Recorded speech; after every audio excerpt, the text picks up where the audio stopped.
Hello students, welcome to global online. This is Ankita Sood. Paper one preparation में आज हम research aptitude का quick revision series आपके लिए लेकर आए हैं, जिसमें अगले 60 मिनट्स के अंदर हम कंप्लीट इस यूनिट को कवर करने वाले हैं। जितने भी इंपॉर्टेंट एंड रिपीटेड टॉपिक्स हैं उन पर हमारा मेजर फोकस रहेगा, ताकि आप सभी स्टूडेंट्स आसानी से एग्जामिनेशन में अच्छा स्कोर कर सकें।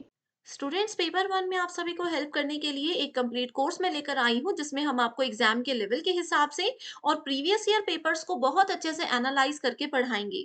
इसमें आपके लिए 30 डेज न्यू बैच हम स्टार्ट कर रहे हैं, जिसकी सबसे खास बात यह है कि इसमें आपको डेली लाइव लेक्चर्स के साथ पेपर से पहले पूरा सिलेबस कवर करवाया जाएगा।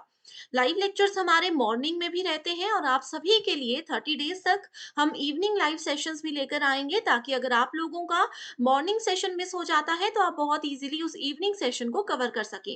इसके अलावा स्टूडेंट्स, आपको रिकॉर्डेड वीडियोस भी मिलती हैं, जिसके साथ बहुत इजीली आपकी फुल सिलेबस रिवीजन जल्दी से हो जाएगी। एंड अपडेटेड मॉक टेस्ट है, जिसमें से मैं आपको श्योरिटी देती हूँ कि एज इट इज सवाल जरूर देखने को मिल सकते हैं। एक लिमिटेड पीरियड के लिए ही 1800 में आपको ये कंप्लीट कोर्स हम दे रहे हैं। सो स्टूडेंट्स, 14 नवंबर तक के लिए ये डिस्काउंट आपको दिया जा रहा है, जिसको एक्सेस करने के लिए आप इस गिवन नंबर पर व्हाट्सएप के थ्रू कॉल या मैसेज कर सकते हो। साथ ही फ्री वीडियोस के लिए ग्लोबल ऑनलाइन ऐप को जरूर डाउनलोड कीजिए। स्टोर सेक्शन पर सर्च बार में लिखिए कोर्स का नाम। यहाँ पर आप देखोगे कि कंप्लीट कोर्सेज अवेलेबल हैं। हर कोर्स में आपको यूनिट वाइज फोल्डर्स मिलते हैं।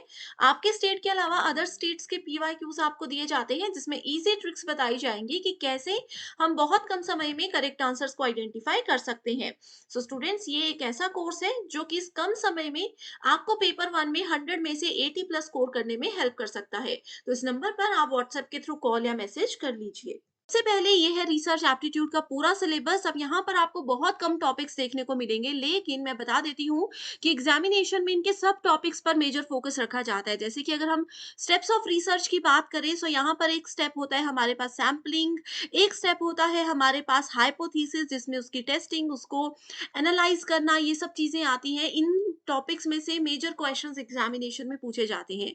इसके बाद कैरेक्टरिस्टिक्स ऑफ रिसर्च होती है, जिसमें आप लोगों के पास दो कैरेक्टरिस्टिक्स होती है, एक है वैलिडिटी, दूसरी है रिलायबिलिटी। अब ये सिर्फ दो टर्म्स नहीं है, ये अपने आप में ही एक बहुत बड़ा टॉपिक है, जो कि हर बार एग्जामिनेशन में पूछा जाता है। तो इन सभी सब टॉपिक्स को ध्यान में रखते हुए प्रीवियस ईयर क्वेश्चंस को एनालाइज करने के बाद ही इस सेशन में हम हर एक इंपॉर्टेंट टॉपिक को डिस्कस करने वाले हैं। सबसे पहले हम देखेंगे कि रिसर्च होता क्या है। रिसर्च बेसिकली दो चीजों से मिलकर बना है, री एंड सर्च। री का मतलब होता है बार बार किसी काम को करना, एंड सर्च का मतलब होता है ढूंढना। अब अगर आपके पास कोई बड़ी प्रॉब्लम है एंड आप उस प्रॉब्लम से बाहर निकलना चाहते हो, तो बार बार आपको उस पे कुछ प्रैक्टिस करनी होगी, उस पे कुछ सॉल्यूशंस को ट्राई करना होगा। एंड सर्च होता है कि कैसे हम बार बार एक ही काम को करके किसी प्रॉब्लम का सॉल्यूशन ढूंढ सकते हैं। तो ये होता है रिसर्च। एंड एग्जामिनेशन में ये क्वेश्चन आया है कि according to advance learners dictionary, research is a careful investigation. ठीक है, किसी भी विषय पर, किसी भी मुद्दे पर हमारी समझ को हम कैसे बढ़ा सकते हैं, कैसे उसका एक बहुत ही अच्छे तरीके से विश्लेषण कर सकते हैं, इन्वेस्टिगेशन कर सकते हैं, एनालिसिस कर सकते हैं, ये हमें रिसर्च सिखाता है। रिसर्च में भी defined as the systematic method. अब देखो, रिसर्च में ऐसा नहीं है कि आज आपने कुछ काम किया, आपको उसका सॉल्यूशन शाम तक नहीं मिला तो आपने उसको छोड़ दिया, अगले दिन आप किसी और चीज पर आ गए। रिसर्च में ऐसा बिल्कुल भी नहीं होता है। रिसर्च एक सिस्टमैटिक मेथड होता है, एक ऐसा तरीका होता है जिसपे आपको नियमों के साथ काम करना होता है। इस मेथड में हम डिस्कवर करते हैं नए फैक्ट्स को,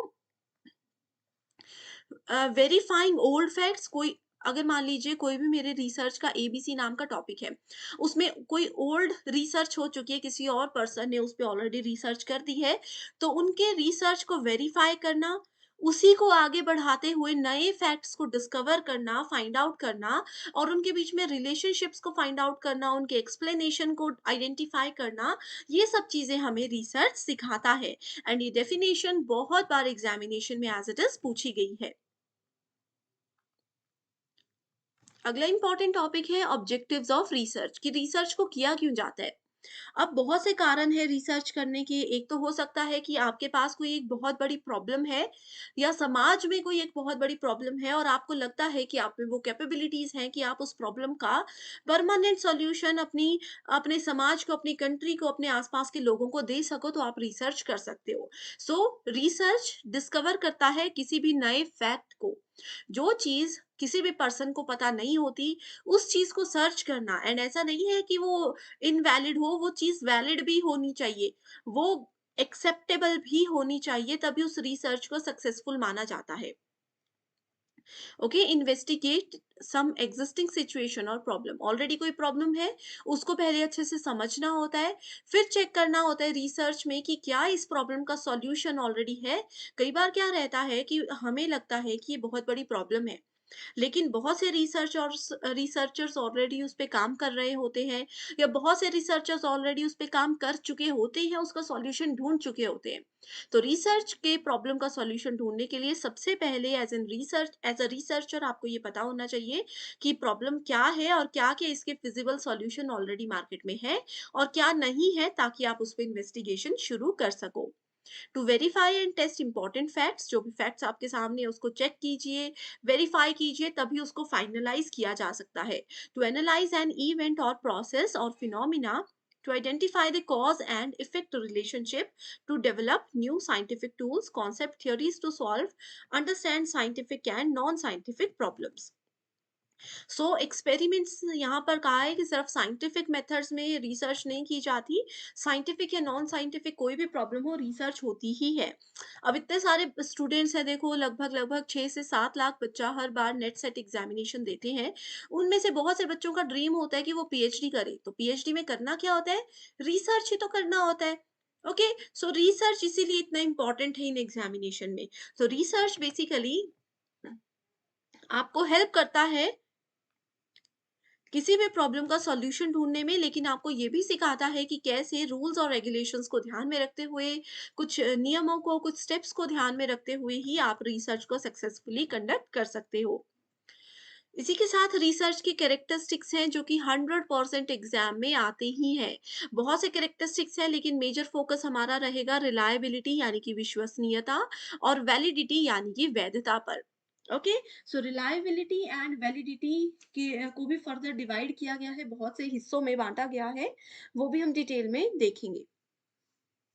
तो बाकी है ऑब्जेक्टिविटी, एक्यूरेसी, कि जो भी आप रिसर्च कर रहे हो, मान लीजिए रिसर्च के दौरान आपका कोई रिजल्ट 9.16 आ गया, आपने क्या किया, उसको 10.0 कर दिया कि 9 और 10 में क्या डिफरेंस है। तो ये आपको एक्यूरेसी को फॉलो करना होता है कि अगर आपका जो एग्जैक्ट रिजल्ट आया है आप उसी को फॉलो करो। क्रेडिटेबिलिटी, कि अगर आप कहीं से किसी और का डेटा यूज कर रहे हो तो उनको क्रेडिट जरूर देना चाहिए। जर्नलाइजेबिलिटी, की जनरल सामान्यीकरण, सामान्य चीजों पर फोकस रखना चाहिए, ना कि डायरेक्टली आप एडवांस चीजों पर चले जाओ। एम्पेरिकल रिसर्च, ये रिसर्च का एक टाइप है जिसको हम आगे देखेंगे। कंट्रोल्ड फैक्टर्स, की रिसर्च में ऐसा नहीं है कि तुक्के में ही आप सैंपल्स कलेक्ट कर लो, तुक्के में ही हाइपोथेसिस कर लो, तो कंट्रोल आपका होना चाहिए अपने फैक्टर्स पर, अपने डिसीजंस पर, साथ ही लॉजिकल होता है और ये रेप्लिकेबल भी होता है। तो सबसे पहले यहाँ पर हम बात करेंगे रिलायबिलिटी एंड वैलिडिटी की। देखो, रिलायबल होता है विश्वसनीय। अब आप लोग अगर रिसर्च कर रहे हो तो आप अपने रिसर्च को रिलायबल कैसे बनाओगे? इससे हम क्या करते हैं, अपने रिसर्च की क्वालिटी को चेक करते हैं। आपका रिसर्च हमेशा रिलायबल होना चाहिए। जैसे मैंने डेटा की बात की थी कि अगर आपका रिजल्ट 9.16 आ रहा है एंड आप उसको 10.0 कर देते हो, तो डिफरेंस दोनों में है। आपका रिसर्च यहाँ पर रिलायबल नहीं है, जो कि एक गलत रिसर्च का तरीका माना जाता है। Okay, they indicate how well a method, technique और test measure something. Reliability is about the consistency of measure and validity is about the accuracy of measure. ठीक है, देखो रिलायबिलिटी हमें बताता है कि हमने एक ही काम को कितने कंसिस्टेंसी से किया और कैसे हम कंसिस्टेंसी से करते-करते उसके फाइनल रिजल्ट तक पहुँच गए, जो कि एक वैलिड प्रूव्ड रिजल्ट था।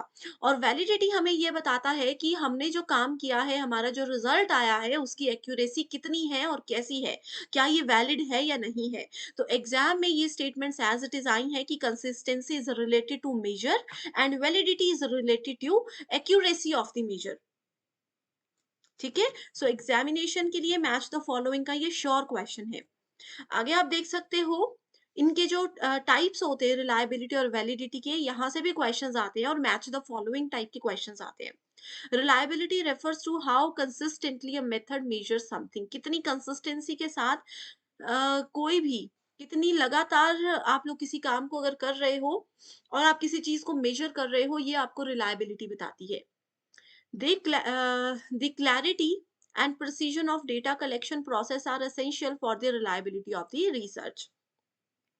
कि जब आप देखो रिसर्च के लिए डेटा कलेक्ट करना होता है, उसके अलग-अलग मेथड्स होते हैं जो हम आगे देखेंगे। कितनी क्लैरिटी से और कितनी स्पष्टता के साथ और कितनी सटीकता के साथ आप लोग उस डेटा को कलेक्ट कर रहे हो, वो बताता है आपके डेटा की रिलायबिलिटी, आपके रिसर्च की reliability. So, if the data collection process is unclear or imprecise, then the data that is collected will be unreliable. अगर आपको लगता है, मान लीजिए आप अपने रिसर्च के लिए डेटा कलेक्ट कर रहे हैं एंड उसके लिए आपको खुद को भी श्योरिटी नहीं है, ठीक है, आप लोगों को लोगों से, पब्लिक से इंटरव्यू लेने हैं, उनके व्यूज पूछने हैं किसी रिसर्च को लेकर, एंड आपने गलत ऑडियंस को ही उठा लिया। आपको पूछना है कि मान लीजिए कि सोशल मीडिया का क्या इम्पैक्ट है हमारे न्यू जनरेशन पर, और आप चले गए किसी और ही पर्सन के पास, आप चले ही गए न्यू पर्सन के पास, तो ऐसे क्या होगा, आपकी रिलायबिलिटी गलत होगी। अगर आप गलत डेटा कलेक्ट करते हो, गलत सैंपल को सिलेक्ट करते हो, तो डेफिनेटली आपका रिसर्च कभी भी रिलायबल नहीं होगा। तो अब एक रिसर्च को टेस्ट करने के साथ साथ अब हमें रिलायबिलिटी को भी टेस्ट करना होता है कि क्या हम डेटा सही कलेक्ट कर रहे हैं, क्या हमारा रिसर्च सही डायरेक्शन में जा रहा है या नहीं। तो उसके लिए 3 मेथड्स होते हैं। पहला है टेस्ट रीटेस्ट, इंटररेटर और इंटरनल रिलायबिलिटी। अब टेस्ट रीटेस्ट के नाम से पता चल रहा है कि एक बार टेस्ट किया, हमें सेटिस्फेक्शन नहीं हुई तो वापस टेस्ट कर लिया। तो सेम टेस्ट ओवर टाइम, कुछ कुछ देर के बाद हम सेम टेस्ट को रिपीट अगर करेंगे, that is called test retest. Interrater होता है same test conducted by different people. अब एक टेस्ट अगर हमने मान लीजिए 8 से 10 साल के बच्चों पे किया, सेम टेस्ट अगर हम लोगों ने 20 से 21 साल के लोगों पर किया, और सेम टेस्ट हमने 40 प्लस की एज वाले लोगों के साथ किया, और इस चीज को बोला जाता है इंटररेटर। अगला है इंटरनल। डिफरेंट, ये क्या होता है, the individual items of a test. ठीक है, इंटरनल रिलायबिलिटी इसको बोला जाता है, बहुत इंपॉर्टेंट है इसको टेस्ट करने के ये तरीके। नेक्स्ट आ जाता है वैलिडिटी। सो रिसर्च की वैलिडिटी हमें क्या बताती है, वैधता क्या बताती है। अब देखो, आप लोग बोलते हो ना, आप लोगों ने मोबाइल में रिचार्ज करवाया कि वो उसकी वैलिडिटी 28 डेज है, तो वैसे ही रिसर्च आप कर रहे हो, क्या ये रिसर्च का जो सोल्यूशन है आपका, वो लंबे समय तक हमें किसी बड़ी प्रॉब्लम से बाहर निकाल रहा है, या फिर ये टेम्परेरी सॉल्यूशन है, आपने सिर्फ इसीलिए किया है कि आपको जस्ट रिसर्च करना था। तो validity refers to how accurately a method measures what it is intended to measure। एक मेथड को आप कितनी ईमानदारी के साथ, कितने सही तरीके से कर रहे हो, एंड जिस चीज के लिए वो मेथड आप यूज कर रहे थे, क्या वो आपको उसी बात का बेस्ट सॉल्यूशन दे रहा है या नहीं दे रहा, that is called validity of a research. It refers to how well the result among the study participants represent true findings among similar individuals outside the study। Okay, so validity के भी 3 types होते हैं, वैसे तो और भी हैं, लेकिन मेजर फोकस हमारा 3 पर रहता है। कंस्ट्रक्ट वैलिडिटी, कंटेंट वैलिडिटी और क्राइटेरियन वैलिडिटी। ओके, इससे पहले मैं आपको एक चीज और बता देना चाहती हूँ। रिलायबिलिटी बेसिकली 2 टाइप की भी होती है। इंटरनल रिलायबिलिटी होती है और दूसरी होती है एक्सटर्नल रिलायबिलिटी। ठीक है, इंटरनल क्या होता है, the extent to which a measure is consistent with itself.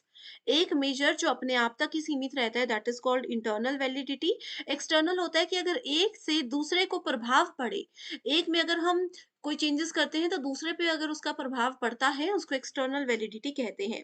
अब यहाँ पर हमने जो टेस्ट, रीटेस्ट और इंटररेटर पढ़ा, ये दोनों ही आपके क्या है, एक्सटर्नल वैलिडिटी के टाइप है। एंड इंटरनल वैलिडिटी का टाइप होता है split half. Split half method exam में बहुत बार आता है। स्प्लिट हाफ क्या होता है? किसी भी चीज को दो हिस्सों में बांट देना। स्प्लिट हाफ, आधे आधे में उसको दो हिस्सों में बांट लेना। It measures the extent to which all parts of the test contribute equally to what is being measured। अलग अलग सबको मेजर करके इनका फिर सॉल्यूशन निकाला जाता है। जैसे हम रिलायबिलिटी के साथ यहाँ पर वैलिडिटी की भी बात कर रहे थे। वैलिडिटी में सबसे पहले आ जाती है कंस्ट्रक्ट वैलिडिटी। ठीक है, कंस्ट्रक्ट के साथ साथ यहाँ पर भी आपके पास दो तरीके रहते हैं, इंटरनल वैलिडिटी और एक्सटर्नल वैलिडिटी। ये दोनों चीजें तो होती ही होती हैं। ओके, इंटरनल क्या कहती है? बेटर कैजुअल रिलेशनशिप जब अपने दो या दो से ज्यादा वेरिएबल्स के बीच में होता है, वो इंटरनल वैलिडिटी कहलाता है। And external validity refers to the extent to which the research occurs, research outcomes can be journalized and applied to other cases। एक रिसर्च को हमने जर्नलाइज कर दिया और फिर हमने क्या किया, उसको किसी दूसरी जगह पर किसी दूसरे एक्सटेंट में उसको हम लोग यूज करने लग गए। That is called external validity. ठीक है, ये बेसिक सी चीजें हैं जो कि एग्जामिनेशन में पूछी जाती हैं। इसके अलावा अगर आपको अभी भी कंफ्यूजन है तो मैं क्लियर कर देती हूँ, रिलायबिलिटी और वैलिडिटी। देखो, वैलिडिटी एक्यूरेसी बताती है किसी भी इंस्ट्रूमेंट की रिसर्च के दौरान जो हमने यूज किया है।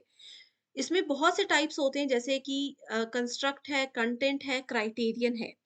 ओके, ये सब क्या करते हैं? कुछ चीजें ऐसी होती हैं जो कि वैलिड होती हैं बट रिलायबल नहीं होती। कुछ चीजें ऐसी होती है जो रिलायबल होती है लेकिन वैलिड नहीं होती। लेकिन एक अच्छा रिसर्च उसी को माना जाता है जो कि वैलिड भी हो और रिलायबल भी हो। राइट? इसी के साथ आगे देखते हैं। फिर आ गया हमारे पास steps of research. Okay, sorry, यहाँ पर कंस्ट्रक्ट वैलिडिटी क्या होती है? The indicator measures the construct in a manner that convergent with other manners in terms of direction।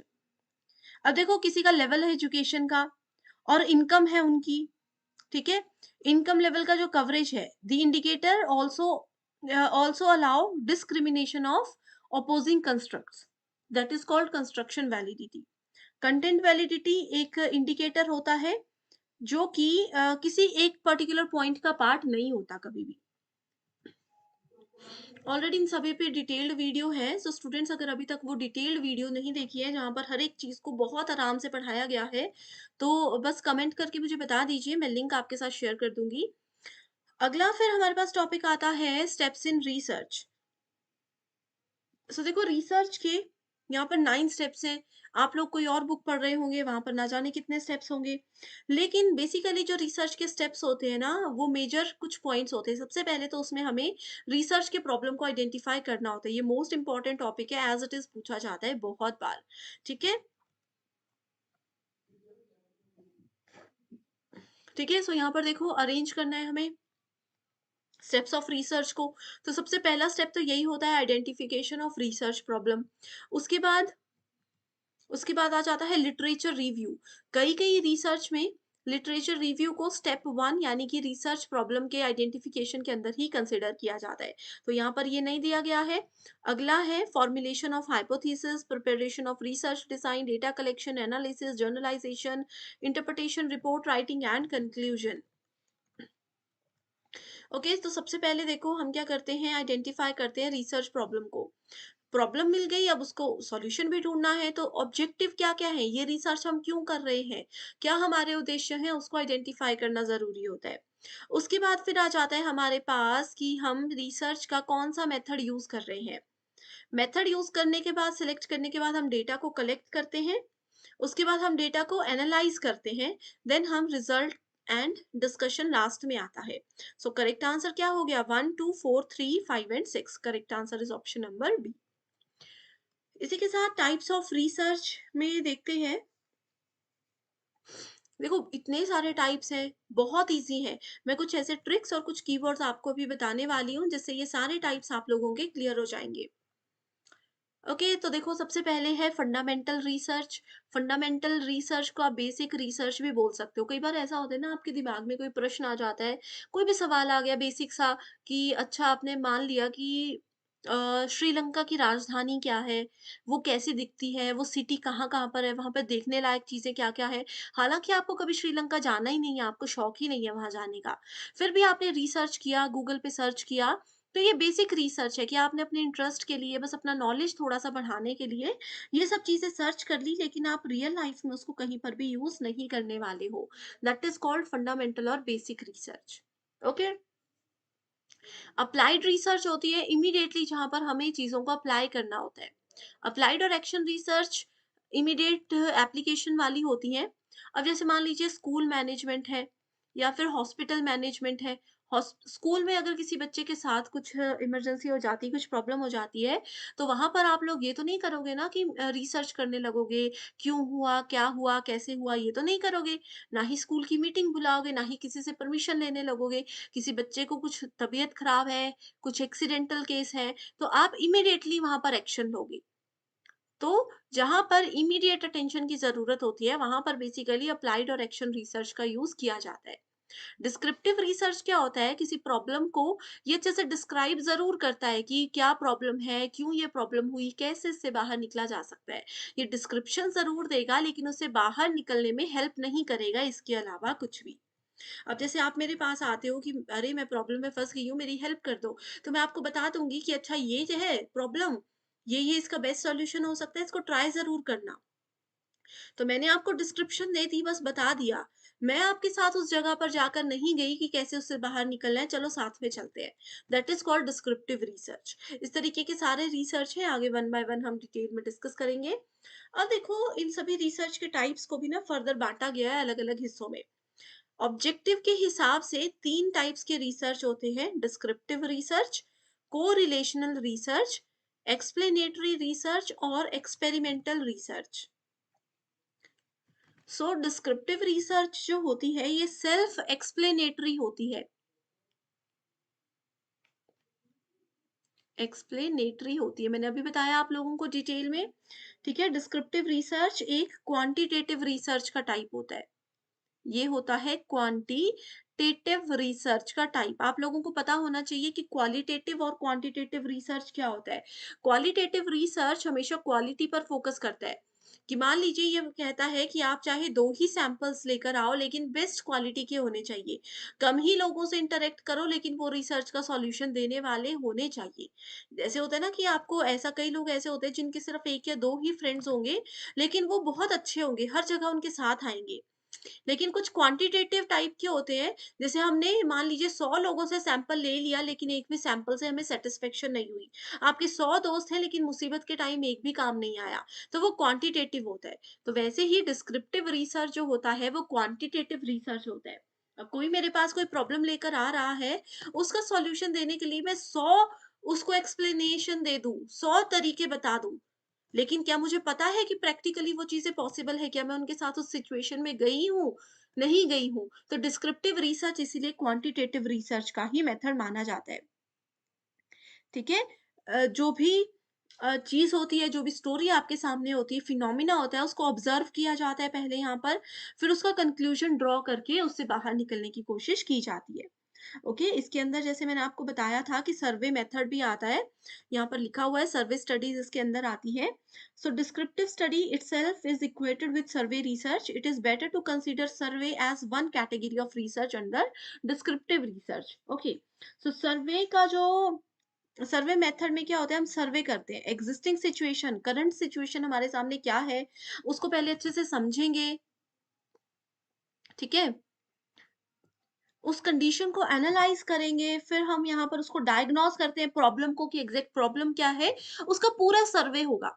अब आप बोलते हो ना कोई भी काम करना है पूरा सर्वे करते हैं चलो इसका, तो उसकी पूरी कुंडली निकाली जाती है, हम सिंपल लैंग्वेज में ये बोल सकते हैं कि क्यों हुआ, कैसे बाहर निकला जा सकता है, पहले इसमें क्या-क्या हो चुका है, फिर जाके किसी कंक्लूजन पर पहुँचा जाता है। एंड कोरिलेशनल स्टडी जो है ये क्या करती है? किसी भी इंडिपेंडेंट और 2 डिपेंडेंट या 2 इंडिपेंडेंट कोई भी वेरिएबल्स हो सकते हैं, उनके बीच में रिलेशनशिप बता करके ही कंक्लूजन तक पहुँचने में लोगों को मदद करती है। सो कोरिलेशनल रिसर्च इसको कहा जाता है। आगे अगर आप लोग देखोगे तो कोरिलेशनल रिसर्च को भी 2 हिस्सों में डिवाइड किया गया है। पहला है हमारे पास 3 हिस्सों में है x post facto, historical, analytical. X post facto क्या होता है कि कोई भी इंसिडेंट अगर हो जाता है उसके बाद हमें पता लगता है और उसके बाद हम रिसर्च करते हैं। अभी रिसेंटली आपने देखा होगा बहुत जगह पर अर्थक्वेक बहुत ज़्यादा आ रहे हैं, बहुत ज़्यादा भूकंप आ रहे हैं। तो भूकंप आने के बाद वहाँ पर रिसर्च हो रही है कि ये भूकंप क्यों आया? इतना भयंकर भूकंप हर कुछ-कुछ घंटे के बाद आता था, इसका क्या कारण था? वो एक्स पोस्ट फैक्टो में आता है। अब जैसे रिसेंट देखो एक करंट अफेयर की वीडियो में मैंने आपको बताया था कि अंटार्कटिका के रीजन में ओज़ोन लेयर पतली हो रही है जिसकी वजह से अंटार्कटिका को नुकसान पहुँच सकता है। तो वो ऑलरेडी पतली हो चुकी है, वो नुकसान पहुँचा चुकी है। उसके बाद हमें पता चला, उसके बाद यहाँ पर साइंटिस्ट ने रिसर्च शुरू किया that is taken under the category of x post facto research. अगला है हिस्टोरिकल रिसर्च। हिस्ट्री क्या होता है? जो चीज़ें ऑलरेडी हो चुकी हैं, ठीक है? उन्हीं चीज़ों को हिस्ट्री में जो इंसिडेंट हो चुके हैं, उन चीज़ों को उठा करके ही उनको डिटेल में पढ़ा जाए, उसके पीछे और कई राज़ और कई कारण ढूँढे जाएँ that is called historical research. Then we have analytical research. Analytical research हमेशा फैक्ट्स एंड इंफॉर्मेशन जो ऑलरेडी हमारे पास अवेलेबल होती हैं उनको ही एनालाइज करके कंक्लूजन ढूंढने में हमें मदद करता है। अब जैसे हिस्टोरिकल रिसर्च है, हिस्ट्री में ऑलरेडी चीजें हो चुकी हैं, बुक्स पढ़ लो, कुछ भी पढ़ लो, बहुत सा डेटा है। अब उन्हीं सब डेटा को कलेक्ट करके एनालाइज करके अगर आप रिसर्च करके कुछ नया निकाल लेते हो तो उसको एनालिटिकल रिसर्च बोला जाता है। अगला है एक्सप्लेनेटरी रिसर्च। जब भी कोई रिसर्च शुरू होती है तो रिसर्च के बिल्कुल शुरुआती समय में एक्सप्लेनेटरी रिसर्च को कंडक्ट करवाया जाता है। ठीक है? ये किसी भी उस एरिया रिसर्च के एरिया को एक्सप्लोर करने में हमें हेल्प करता है, उसको एक्सप्लेन करने में हमें हेल्प करता है कि क्या है, क्यों है, कैसे यहाँ पे प्रॉब्लम हुई है, ये सब चीजें। एंड इसमें हमेशा स्मॉल स्केल स्टडी का ही इस्तेमाल किया जाता है। अगला आ जाता है हमारे पास एक्सपेरिमेंटल रिसर्च। सो एक्सपेरिमेंटल रिसर्च क्या करता है? कैजुअल रिलेशनशिप फाइंड आउट करता है। ये बनाया ही इसलिए गया है ताकि ये 2 या 2 से ज़्यादा वेरिएबल्स के बीच में कैजुअल रिलेशनशिप हमें फाइंड आउट करने में मदद कर सके। ठीक है? इसमें जितने भी इंडिपेंडेंट यानी कि आज़ाद वेरिएबल्स होते हैं उसको मैनिपुलेट भी किया जाता है। एक्सपेरिमेंटल रिसर्च की कैरेक्टरिस्टिक्स में भी हमेशा लिखा गया है कि मैनिपुलेशन इसकी एक सबसे इम्पोर्टेंट कैरेक्टरिस्टिक होती है। चीज़ों को कंट्रोल करके रखना इसकी एक कैरेक्टरिस्टिक होती है। चीज़ों का रिफ्लेक्सिव नेचर इसमें रहता है, जो कि बहुत ही ज़्यादा इम्पोर्टेंट है। ओके? अगला है हमारे पास classification of research on the basis of application. So application के बेसिस पे डिवाइड किया जाता है फंडामेंटल एंड अप्लाइड, ऑलरेडी हम डिस्कस कर चुके हैं।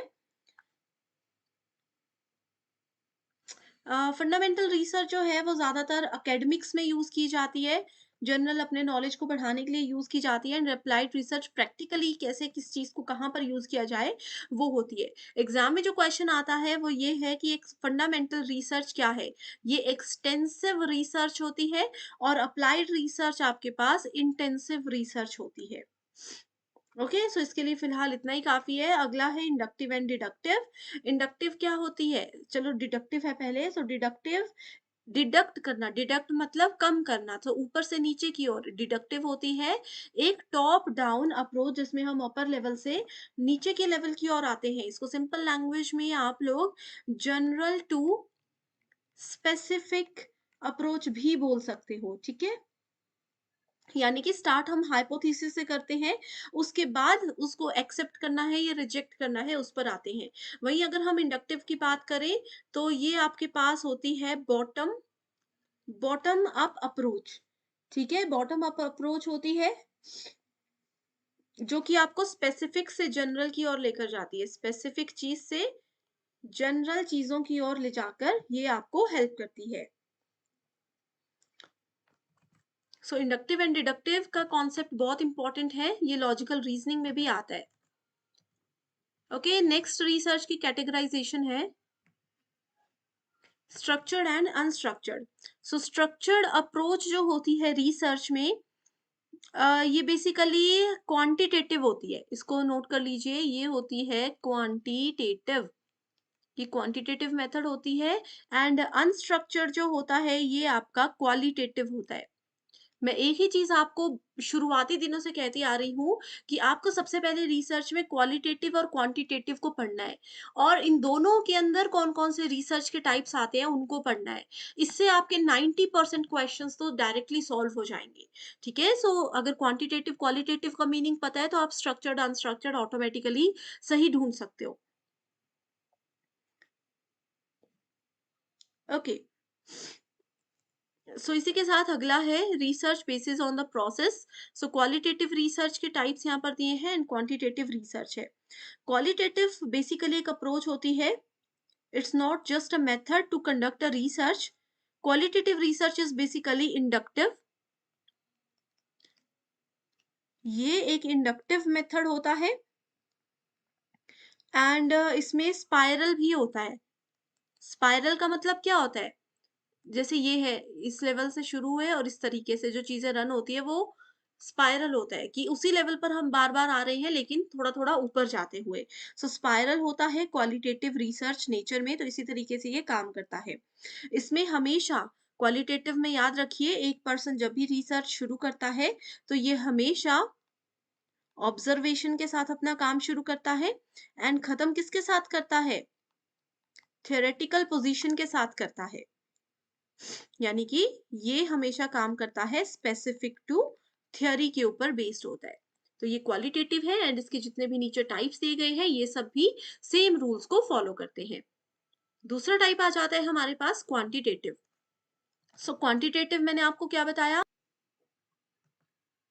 ये डिडक्टिव रिसर्च होता है। क्वांटिटेटिव हमेशा डिडक्टिव रिसर्च होता है जो ऊपर से नीचे की ओर काम करता है, यानी कि ये सबसे पहले हाइपोथेसिस टेस्टिंग से शुरू होगा, उसके बाद एक्सेप्ट करेगा या रिजेक्ट करेगा उस हाइपोथेसिस को। लेकिन क्वालिटेटिव में क्या होता है, वो पहले ही किसी हाइपोथेसिस को एक्सेप्ट या रिजेक्ट कर देगा, फिर जिसको एक्सेप्ट किया होगा फिर उसी को सिर्फ और सिर्फ टेस्ट करेगा। सो टाइप्स ऑफ रिसर्च के बेसिस पर ही देखो, ये प्रीवियस ईयर क्वेश्चन है जिसमें एक तरफ टाइप्स दिए हैं, दूसरी तरफ उनकी डिस्क्रिप्शन दी है। वीडियो को पॉज कीजिए, अच्छे से इस क्वेश्चन को पढ़िए। अगर आप मेरे रेगुलर स्टूडेंट्स हो तो ऑलरेडी आपको इसका आंसर जरूर आता होगा, ये मैं आपको श्योरिटी देती हूँ। एक और क्वेश्चन है, देख सकते हो, हिंदी मीडियम स्टूडेंट्स के लिए भी है और इंग्लिश के लिए भी है। इसमें भी मैच द फॉलोइंग है, ये दोनों ही प्रीवियस ईयर क्वेश्चंस हैं, और ऐसे क्वेश्चंस हैं जो ना जाने कितनी बार एज इट इज पूछे गए हैं। तो जरूर इनका आंसर्स ये है आपका क्वेश्चन नंबर 2, 1 ऑलरेडी डिस्कस कर चुके हैं, question number 2 and question number 3। इनके आंसर्स मुझे शेयर जरूर कीजिएगा, ठीक है। ओके, सो ऑलरेडी देख सकते हो करेक्ट है या नहीं। मैं सो इसी के साथ बढ़ते हैं अगले टॉपिक की ओर, जो कि है सैम्पलिंग। अब देखो, सबसे पहले हम समझते हैं कि सैम्पलिंग होता क्या है, क्यों इसको रिसर्च में इतनी अहमियत दी जाती है। अब सिलेबस देखोगे तो सैम्पलिंग नाम का टॉपिक कहीं भी नहीं मिलेगा, लेकिन स्टेप्स ऑफ रिसर्च में हमारे पास तीसरे नंबर का स्टेप होता है सैम्पलिंग को सिलेक्ट करना। ठीक है, सो सैम्पलिंग एक स्टेप होता है, तीसरा नहीं, सॉरी, फोर्थ स्टेप होता है रिसर्च में। फोर्थ स्टेप होता है सैम्पलिंग सिलेक्शन। अब मान लीजिए आप लोग एक रिसर्च कर रहे हो, आप लोगों को, लेकिन अब किस रिसर्च के लिए आपको सैंपल कलेक्ट करने, कुछ लोगों को उठाना है। मेरा अगर रिसर्च का प्रॉब्लम है सोशल वर्क से रिलेटेड, तो अब मैं क्या करूंगी, मैं पब्लिक में, ऐसा तो नहीं है बस मार्केट चली गई, वहां पे जो भी लोग दिखे उनको उठा लिया और उनसे इंटरव्यू लेना शुरू कर दिया, ऐसा तो नहीं होता। अब इसके लिए आपको किसी पर्टिकुलर जगह पर जाना है। मान लीजिए आप किसी कॉलेज में चले गए, वहां पर 1000 बच्चे हैं, 10,000 बच्चे हैं। अब 10,000 लोगों से इंटरव्यू लेना, उनसे बेसिक क्वेश्चंस पूछना इजी काम तो नहीं है, इसलिए हम फिर सेलेक्ट करते हैं सैंपल को। अब इन 10,000 लोगों में से आपने कैसे सिर्फ 100 या 50 लोगों को सेलेक्ट करना है, वो आपको सैंपल बताता है। तो ये टोटल पॉपुलेशन 10,000 थी, उसमें से हमने 150 लोगों को सेलेक्ट किया, दैट इज कॉल्ड सैंपल। अब इन लोगों को कैसे सेलेक्ट किया जाएगा, उसके लिए बहुत सारे मेथड्स होते हैं हमारे पास। जिसमें पहला मेथड होता है प्रोबेबिलिटी सैंपलिंग, दूसरा होता है नॉन प्रोबेबिलिटी सैंपलिंग। सो इनको भी फर्दर आगे 4-4 हिस्सों में बाँटा गया है, जिसमें से as it is questions exam में आते हैं। डायरेक्ट क्वेश्चन पूछा जाएगा कि सिंपल रैंडम सैंपलिंग जो है, वो आपका प्रोबेबिलिटी का टाइप है या नॉन प्रोबेबिलिटी का टाइप है। कोटा सैंपलिंग प्रोबेबिलिटी का टाइप है या नॉन प्रोबेबिलिटी का टाइप है। एज़ इट इज़ क्वेश्चन आएँगे, कुछ भी डिटेल में नहीं पूछा जाएगा। ठीक है? सो देखो, प्रोबेबिलिटी के अंदर आता है पहला सिंपल रैंडम, दूसरा क्लस्टर, तीसरा सिस्टमैटिक और चौथा stratified random sampling. Simple random में क्या होता है, अब 1000 लोगों में से पहले मैंने क्या किया, पहले मैंने 1000 लोगों के बीच चली गई, वहां से मैंने रैंडमली, रैंडम क्या होता है, बिना सोचे समझे बस ऐसे ही, मान लो किसी की मुझे पर्सनैलिटी अच्छी लगी, कोई मुझे देखने में बहुत इंटेलिजेंट लगा, किसी का मुझे बात करने का तरीका अच्छा लगा, रैंडमली मैंने किसी से भी इंटरव्यू ले लिया, ये होता है सिंपल रैंडम। ठीक है, तो यहाँ पर देखो इतने लोग हैं, इनमें से किसी को भी बिना रूल के, बिना कुछ सोचे समझे उठा लिया, that is called simple random. Systematic sampling क्या होता है, ये भी आपका प्रोबेबिलिटी का ही टाइप है, जिसमें कि आपके सामने अगर स्टूडेंट्स हैं, आपने एक सिस्टम के साथ उनको सेलेक्ट किया, जैसे यहाँ पर देखो, एक स्टूडेंट को सेलेक्ट किया, फिर दो को छोड़ दिया, फिर तीसरे को किया, फिर दो को छोड़ दिया, फिर तीसरे को किया, फिर दो को छोड़ दिया, तीसरे को किया। इस तरीके से हमने उठाया रैंडमली ही, बिना लॉजिक के लोगों को उठाया, बिना उनके बैकग्राउंड, बिना उनका इंटरेस्ट जाने लोगों से इंटरव्यू ले लिया। बस लॉजिक इतना सा था कि हमने दो तीन लोगों को छोड़कर, दो तीन लोगों को छोड़कर यहाँ से चीजें, लोगों को पिक करना शुरू कर दिया। स्ट्रेटिफाइड सैंपलिंग बेसिकली यूज करता है स्ट्राटा को। स्ट्राटा का मतलब होता है स्मॉल ग्रुप्स। अब जैसे कि अगर हमने 1000 लोगों का टोटल पॉपुलेशन लिया था, 1000 लोगों में से मैंने क्या किया, छोटे छोटे ग्रुप्स बना दिए। मान लीजिए एक ग्रुप में मैंने बॉयज को अलग कर दिया और दूसरे ग्रुप में मैंने गर्ल्स को अलग कर दिया। ठीक है, बॉयज गर्ल्स अलग अलग हो गए। अब ये क्या कर दिए, मैंने दो स्ट्राटा बना दिए। अब रेंडमली यहाँ से सिलेक्ट किया जाएगा, ये देखो स्ट्राटा बना दिए। पहली रो में तीन लड़कियां खड़ी थी, मैंने बोला तीन में से एक आ जाओ। दूसरी रो में तीन लड़कियां थी, मैंने बोला सेकंड आ जाओ। तीसरी रो में भी अगर तीन लड़कियां होगी तो यहाँ से मैं इस वाली को उठा लूंगी। तो इस तरीके से हमने स्ट्रेटिफाइड सैंपलिंग में स्ट्राटास करते हैं, छोटे-छोटे अलग-अलग ग्रुप्स में बनाते हैं, फिर वहां से उठाते हैं।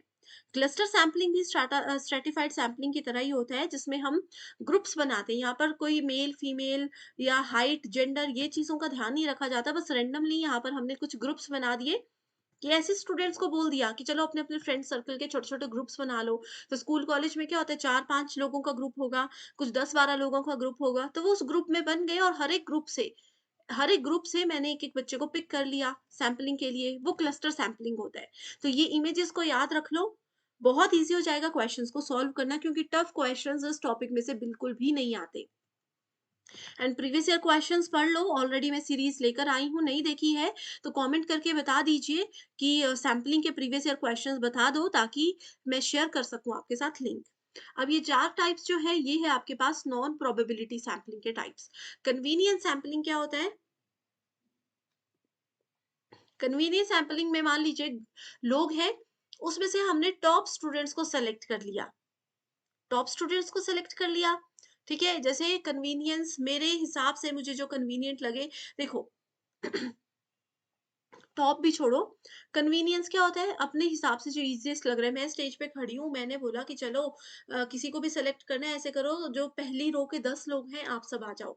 कन्वीनियंस था, मुझे भी था, उनको भी था। पीछे से किसी को बुलाती तो उनको आगे स्टेज तक आने में समय लगता, that is called convenience sampling. Voluntary response sampling, voluntary, अब जैसे मैंने मान लीजिए किसी स्कूल कॉलेज में जाकर अनाउंसमेंट कर दी कि मैं कंप्यूटर साइंस में आर्टिफिशियल इंटेलिजेंस से रिलेटेड एक रिसर्च कर रही हूँ, तो जो-जो स्टूडेंट्स को इससे रिलेटेड नॉलेज है, जो-जो इसके लिए मुझे रिव्यूज़ देना चाहते हैं, अपना नॉलेज शेयर करना चाहते हैं या क्वेश्चंस पूछना चाहते हैं, तो वो आ सकते हैं। तो वॉलंटरी, अपनी इच्छा से कोई भी स्टूडेंट आगे आकर मुझसे बात कर सकते हैं, इस सैंपल का एक हिस्सा बन सकते हैं। पर्पसिव सैंपलिंग होता है, जिसमें एक पर्पस होता है।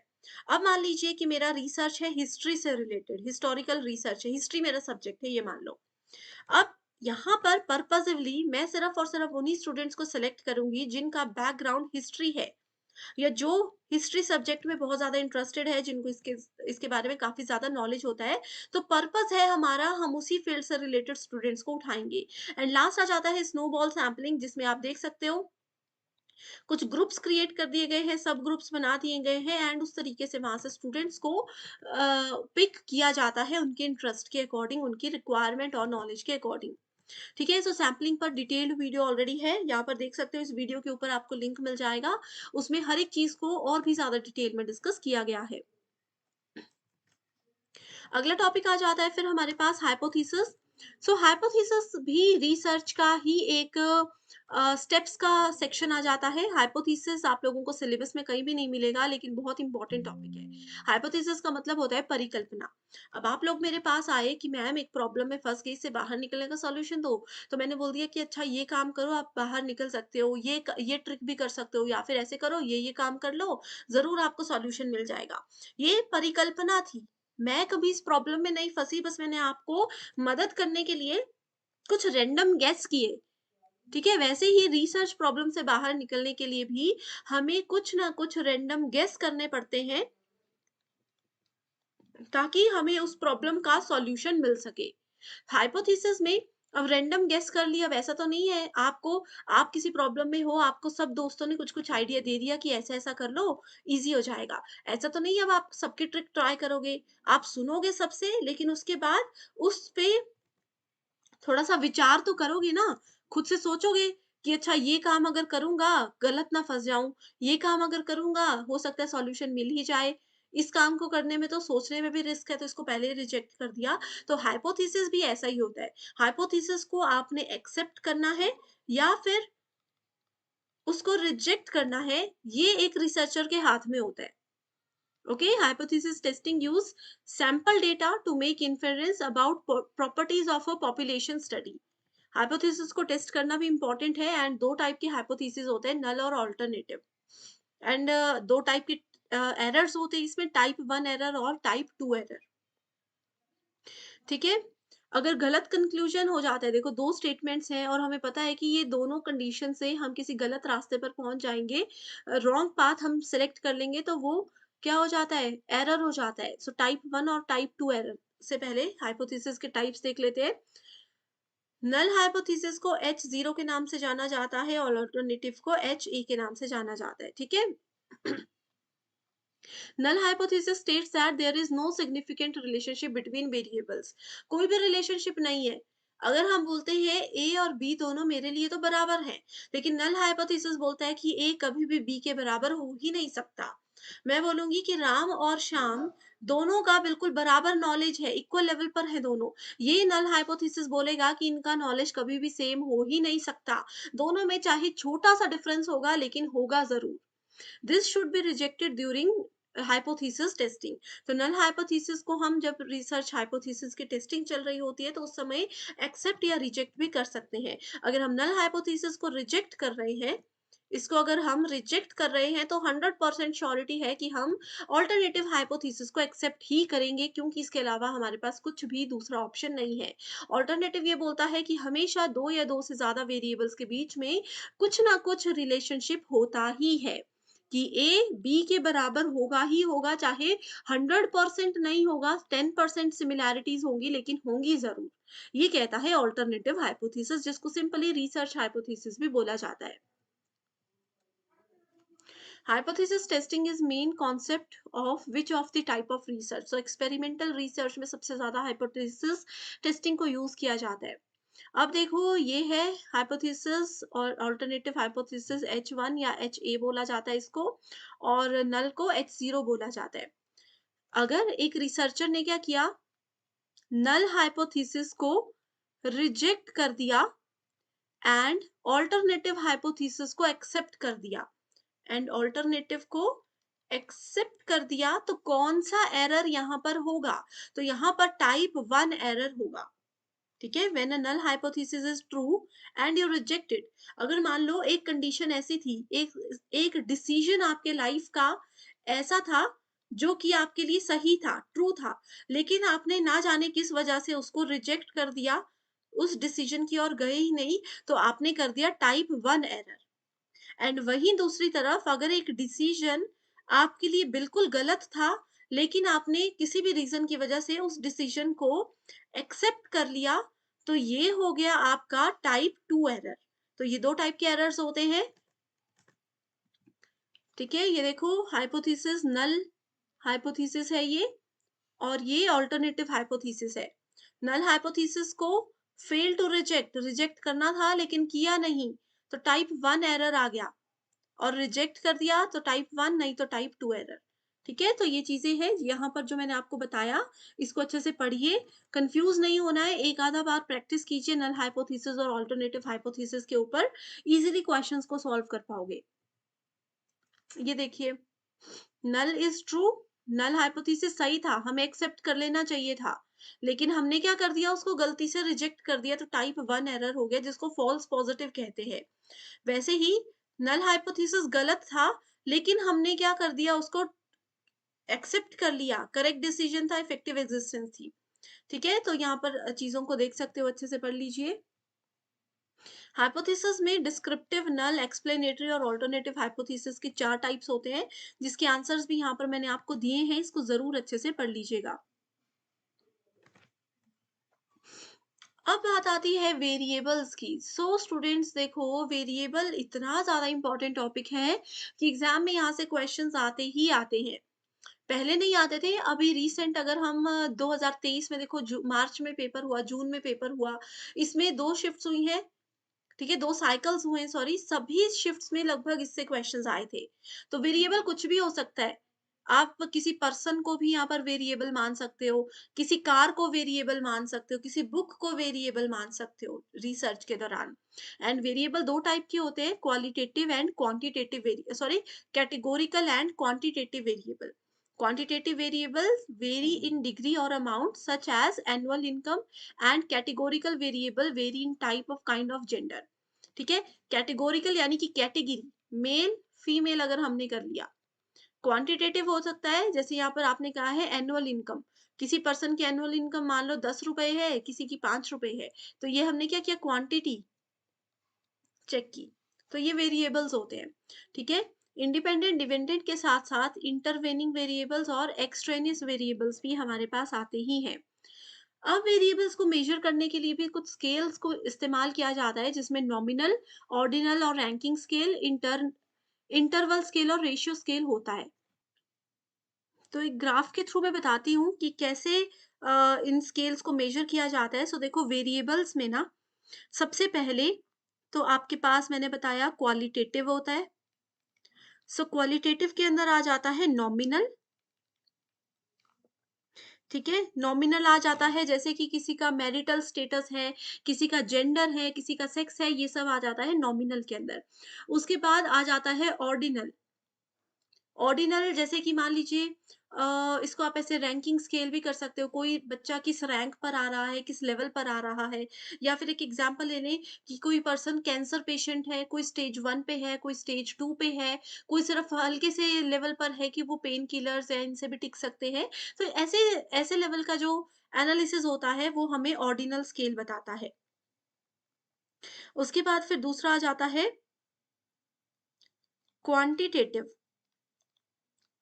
नॉमिनल ऑर्डिनल हमने देख लिया, क्वांटिटेटिव में आ जाता है आपके पास इंटरवल। जैसे कि आप डिग्रीज का इंटरवल कर रहे हो कि मेरा जो रिजल्ट है वो हमेशा 68% से लेकर के 98% के बीच में आता है, या यहाँ का टेम्परेचर जो है वो 40 डिग्री से लेकर के 50 डिग्री के बीच में आता है। तो ये एक इंटरवल स्केल हमें रिप्रेजेंट करता है। इसके साथ ही आ जाता है रेशो स्केल। रेशो स्केल क्या करता है, किसी भी जैसे कि पल्स का रेट है, तो वो रेशो स्केल के अंदर आ जाता है। तो ये 2 टाइप्स आते हैं क्वालिटेटिव में, ये 2 टाइप्स आते हैं क्वांटिटेटिव में। इसके अलावा हमारे पास आ जाता है डिपेंडेंट एंड इंडिपेंडेंट।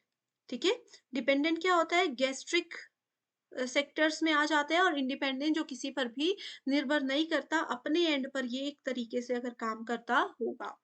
ठीक है, सो इस तरीके की कुछ चीजें हैं, जैसे जो मैंने एग्जांपल्स बताए ना कि नॉमिनल का बेस्ट एग्जांपल है किसी का सेक्स चेक करना, किसी का जेंडर चेक करना, मेल फीमेल, ये सब चीजें हैं, तो ये नॉमिनल में आती है।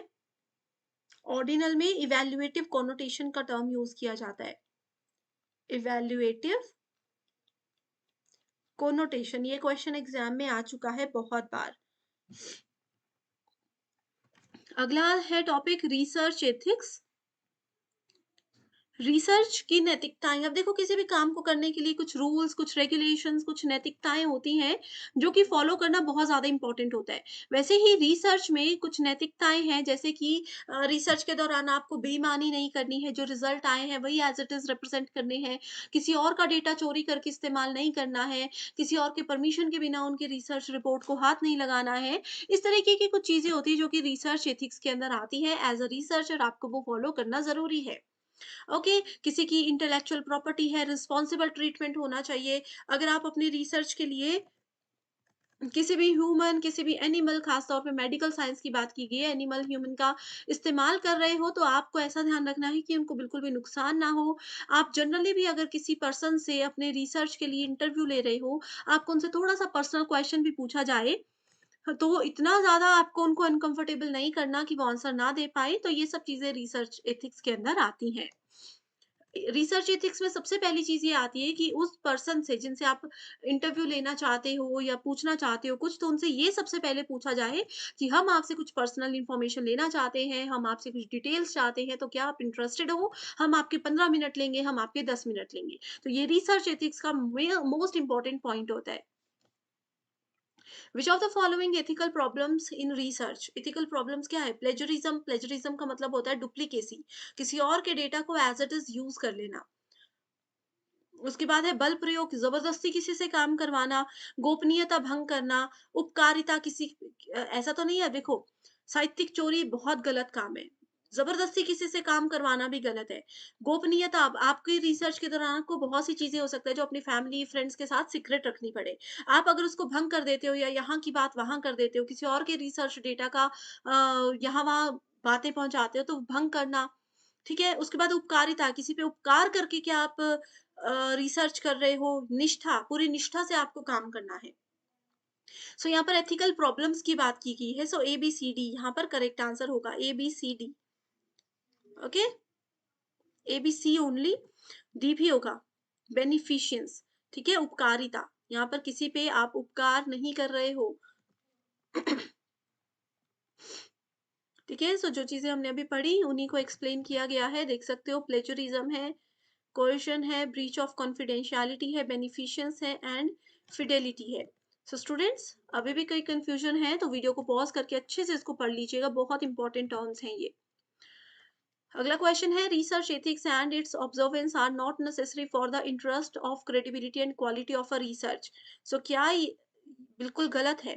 ठीक है, और रीजन इसका बताया है, policy making bodies have to have to be accountable for pursuing research with an eye on promoting excellence. बिल्कुल सही है, अच्छे से पढ़ लीजिए, ये क्वेश्चंस ऑलरेडी हम डिस्कस कर चुके हैं, डायरेक्टली आंसर्स हैं, ताकि पता लगे कि कैसे क्वेश्चंस एग्जाम में आते हैं। अब देखो रिसर्च में ना हमें कुछ चीजें यूज की जाती है, जैसे कि हमें थीसिस लिखनी होती है, हमें सिटेशन का यूज किया जाता है। सो सिटेशन क्या होता है? It is a way you tell your readers that certain material in your work came from another resource. अब मान लीजिए आप लोगों किसी एबीसी नाम के टॉपिक पर रिसर्च कर रहे हो, एंड आपने किसी बुक से रेफरेंस लिया है, किसी बुक से, किसी के बड़े रिसर्चर की बुक से हेल्प ली है, तो आप उसको सिटेशन में जरूर मेंशन करोगे कि हमने जो पढ़ा है, जो यहाँ पर आप इस बुक में पढ़ने वाले हो, इसके लिए हेल्प इस नाम की बुक से ली है, जो इस नाम के रीडर की है। It also gives you readers information necessary to find the location details of the source on the reference or work cited page. ठीक है, अब जैसे मान लीजिए मैंने लिख दिया कि हाँ, ये जो भी इंफॉर्मेशन है, जैसे आपको इस पूरे लेक्चर में जो भी यहाँ पे डेफिनेशंस लिखी हैं, ये हमारे ही जो हमारी ही अपनी ऑफिशियल वेबसाइट है, वहां से हमने लिखी है, वहां से ही मैंने कॉपी पेस्ट की है। तो अगर मैं सिटेशन लिखूं तो मैं उसका लिंक आपको दे दूंगी वेबसाइट का, क्योंकि यहाँ पर मैंने कुछ पॉइंट्स लिखे हैं, बाकी मैं खुद एक्सप्लेन कर रही हूँ सिंपल लैंग्वेज में, लेकिन वेबसाइट में चीजों को डिटेल में लिखा होगा। सो सिटेशन में भी ऐसे ही चीजों को रिप्रेजेंट किया जाता है। MLA, what is the full form of MLA? As a referencing style. So देखो, जब भी रिसर्च थीसिस लिखी जाती है, तो उसमें लिखने के कुछ स्टाइल होते हैं, वैसे तो आपकी यूनिवर्सिटी वो आपको बताती है, लेकिन जनरली कुछ स्टाइल्स होते हैं, जैसे एपीए होता है, एमएलए स्टाइल होता है। ठीक है, हार्वर्ड प्रणाली होती है, यहाँ पर आप देख सकते हो हार्वर्ड सिस्टम है, एमएचआरए, शिकागो बहुत फेमस है, आई ट्रिपल स्टाइल बहुत फेमस है। तो वैसे ही एमएलए भी होता है। एमएलए की फुल फॉर्म पूछी गई है, तो इसकी फुल फॉर्म क्या है ये आपने मुझे कमेंट करके बताना है, मैं आपको नहीं बताऊंगी। एग्जाम में आया है क्वेश्चन, एमएलए की फुल फॉर्म, एपीए की फुल फॉर्म बहुत बार आती है। थीसिस क्या होती है? थीसिस बेसिकली एक डिक्लेरेटिव सेंटेंस होता है that asserts the position of a paper will be taking. This statement should be both specific and arguable. Generally, the thesis statement will be placed at the end of the page, end of the first paragraph of your paper. So thesis भी बहुत ज्यादा important होती है, and इसके बिना कोई भी research paper finalise नहीं किया जाता कभी भी। ओके, सो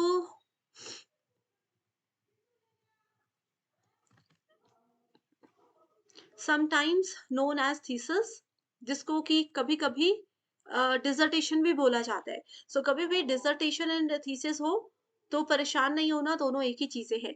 डिसर्टेशन जो होता है वो अंडर ग्रेजुएट और पोस्ट ग्रेजुएशन डिग्री के समय मैक्सिमम यूनिवर्सिटीज काम करती हैं, एंड थीसिस यूज की जाती है टर्म पीएचडी डिग्री के दौरान। चीजें वो सेम ही है। बिब्लियोग्राफी लिस्ट ऑफ बुक्स होती हैं एंड अदर रिसोर्सेज होते हैं जिनको आपने यूज किया। अब कोई इतना स्कॉलर तो नहीं होगा कि रिसर्च के लिए उसको किसी भी रिसोर्स की जरूरत ही ना पड़े।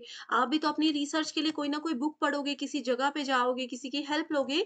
तो आपने अपनी रिसर्च के दौरान कौन कौन सी बुक्स पढ़ी, कहाँ कहाँ से रेफरेंस लिए, कौन कौन सी बुक्स ने आपको एक्चुअल में बहुत ज्यादा हेल्प की, वो सब चीजें बिब्लियोग्राफी के अंदर लिखी जाती हैं, ताकि अगर आपका रिसर्च पेपर भी आगे चलकर कोई पर्सन और पढ़ता है तो उन लोगों को और भी ज़्यादा हेल्प हो जाएगी ये जानने में कि बेस्ट रिसोर्स कहाँ से मिलेगा, बेस्ट रिसोर्स कैसे मिलेगा। ओके? इसमें बिब्लियोग्राफी में देखो ऑथर का नाम, उनका टाइटल, वर्क, पब्लिकेशन, कहाँ से आपने चीज़ें पढ़ी थी, हर एक पॉइंट को डिटेल में लिखना बहुत ही ज़्यादा ज़रूरी होता है। बहुत बार एग्जाम में क्वेश्चन आया कि बिब्लियोग्राफी क्या है? सो बिब्लियोग्राफी में लिस्ट ऑफ बुक्स होती है जहाँ से आपने रेफरेंस लिया था, वो बुक्स जिन्होंने आपको मदद की थी आपके रिसर्च को सक्सेसफुल करने में। Stages application of ICT in research is relevant, तो देख सकते हो answer. Survey of related studies important है, फिर डेटा को एनालाइज किया जाता है, फिर इंडेक्सिंग की जाती है रेफरेंसेस में। डिसएडवांटेजेस ऑफ ऑनलाइन रिसर्च, अब देखो रिसर्च में ना मेथड्स भी बहुत सारे ऑनलाइन टूल्स हैं, जैसे कि शोध गंगा, शोध गंगोत्री, ये जो जितने भी आईसीटी यानी कि information communication technology plus research के जो पार्ट्स होते हैं, इनको हम अलग से सेपरेट सेशन में डिस्कस करेंगे। अगर आपने अभी तक नहीं पढ़ा है कि शोध गंगा, शोध गंगोत्री ये सब चीजें क्या होती हैं, तो बस कमेंट एक बार जरूर कीजिएगा। ऑनलाइन रिसर्च के क्या क्या नुकसान है? एक्सपेंसिव तो नहीं होती, घर बैठे-बैठे आपको चीज़ें मिल जाती हैं। Samples can be small and skewed. Sample आप अब देखो ऑनलाइन अगर आप किसी पर्सन से सैंपल ले रहे हो, उनका इंटरव्यू ऑनलाइन ले रहे हो, तो क्या गारंटी है कि वो पर्सन जेन्युइन है या नहीं? क्या गारंटी है कि बाद में आप फिर उन पर्सन से मिल पाओगे और चीज़ों को क्लियर कर पाओगे? तो सैंपल्स का ये पॉइंट बिल्कुल सही है की डिसएडवांटेज होती है। There can be excessive turnover of communication. अब ऑनलाइन है, कई बार इंटरनेट डिस्कनेक्ट हो जाएगा, कई बार कुछ प्रॉब्लम हो जाएगी, तो ये भी एक डिसएडवांटेज है। टेक्नोलॉजिकल इश्यूज में lead to inconsistencies, same point है। And online participation participants are rigid, ठीक है, तो ये बिल्कुल गलत है। सो बी सी डी आपके पास सही ऑप्शन होगा। ओके, सो इस क्वेश्चन में पूछा सो यहाँ पर है inappropriate application of ICT in research is an example of. So देखिए technical lapse on part of the researcher, inadequate provision of ICT resources, violation of research ethics, absence of technical expertise of ICT resources. So ICT यानी कि computers, internet, latest technology कैसे एक person को research करने में help कर सकती है, कौन कौन सी वो वेबसाइट्स हैं जो कि गवर्नमेंट ऑफ इंडिया के द्वारा बनाई गई हैं रिसर्च को बेहतर बनाने के लिए। बहुत सी ऐसी वेबसाइट्स हैं जहां पर आपको पूरे वर्ल्ड के रिसर्चर के थीसिस, उनके डॉक्यूमेंट्स, उनके रिसर्च की पूरी इंफॉर्मेशन मिल जाएगी। ये कौन कौन सी वेबसाइट्स है, कब बनाई गई, क्या इनका मेजर कारण था और कैसे एक रिसर्च रिसर्च को बेहतर बनाने में आईसीटी यानी कि कंप्यूटर और टेक्नोलॉजी मदद भी कर सकता है, लेकिन नुकसान भी कर सकता है। ये सब बहुत इंपॉर्टेंट है, जो कि एक अपने आप में बहुत बड़ा टॉपिक है। इस पे डिटेल्ड वीडियो मैं लेकर आऊँगी। एंड आई होप स्टूडेंट्स आपको ये सेशन ज़रूर बहुत पसंद आया है। ये आपके लिए बहुत इंपॉर्टेंट इनिशिएटिव मैं लेकर आई हूँ, जो कि आपको एग्ज़ाम को क्वालीफाई करने में हेल्प करेगा। एंड आई होप जितने भी इम्पोर्टेंट टॉपिक्स थे वो कवर हो गए हैं। अगर गलती से कोई इम्पोर्टेंट सेक्शन यहाँ पर मुझसे मिस हो गया है, बस कमेंट करके उस टॉपिक का नाम लिख दीजिए, जल्दी से जल्दी उस पे वीडियो आपके लिए आ जाएगी। So thank you so much and I wish you all the very best.